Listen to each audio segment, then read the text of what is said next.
बिस्मिल्लाहिर्रहमानिर्रहीम। अस्सलाम वालेकुम। कैसे हैं आप? उम्मीद करती हूँ सब खैरियत से होंगे। अल्लाह ताला सबको अपने अपने घरों में खुश रखे, आमीन सुम्मा आमीन। आज मैंने कीमा भरे करेले बनाने हैं। ये देखिए, मैंने इसकी कटिंग की है और इसकी कटिंग जो है ना, इस तरह की जाती है, लंबे रुख। और इसको मैंने फिर छुरी के साथ इसमें से बीज निकाल के ना अच्छे तरीके से, तो मैंने आज बड़े ही मज़ेदार करेले तैयार करने। अब मैं इसको नमक लगा रही हूँ, थोड़ा थोड़ा सा लगाना है, ज़्यादा नहीं लगाना, ठीक है।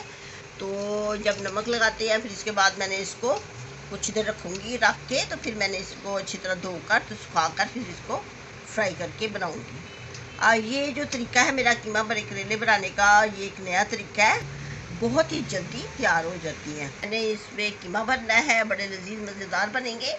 अगर आपने मेरी ये रेसिपी देखनी है तो आप मेरे चैनल पे देख सकती हैं, मैंने पहले से अपलोड की हुई है, तो देख के तो आपको बहुत ही मज़ा आएगा देखने का।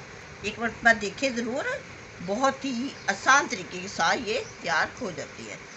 अब मैं इजाज़त चाहती हूँ, दुआ में याद रखें, अपना बहुत ज़्यादा ख्याल रखें। अल्लाह हाफिज़।